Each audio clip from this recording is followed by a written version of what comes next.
কি দেখে অবাক হচ্ছেন? এত বড় পাতিল না দৌড়াই কেন? এই পাতিল ভর্তি শুধু গরুর গোস্ত ভুনা। বলতে পারেন আমরা বিফ লাভার। মাঝে মধ্যে আমরা যেটা করি, আমরা নিজেরা এরকম পার্টির অ্যারেঞ্জমেন্ট করি।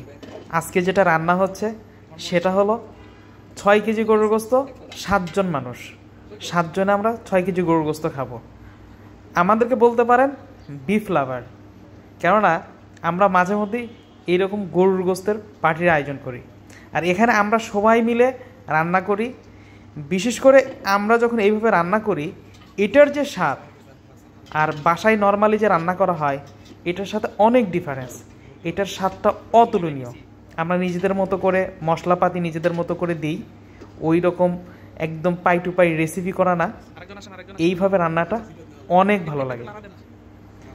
আজকে আমরা খাবো 6 কেজি গরুর গোস্ত, 7 জন।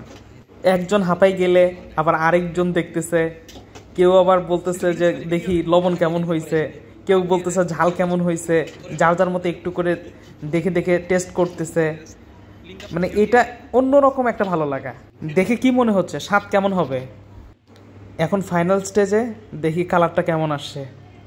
মাশাআল্লাহ, একদম কালাভুনার মতো আসছে। যদিও আমরা এটা কালাভুনা করি নাই, আর এই রান্নাটা হয়েছিল কোনো পানি ছাড়া। আমরা এক্সট্রা কোনো পানি ব্যবহার করিনি, শুধু গোস্তের যে রসটা বের হয়, যে পানিটা বের হয়, এইটা দিয়েই এই গোস্তটা রান্না হয়েছে। স্বাদটা অসম্ভব ভালো ছিল, মানে মুখে লেগে থাকার মতো। আর ওই নল্লিটা আমি নিয়ে আসছি, যে নল্লিটা আমি খাবো, তাই স্পেশাল আমাদের রেসিপি। এখন চলে আসছে, সবাই আমরা খাবার খাওয়া শুরু করব। এই যে খাচ্ছে, দেখি পাতিলের কি অবস্থা, শেষ, ফিনিশ।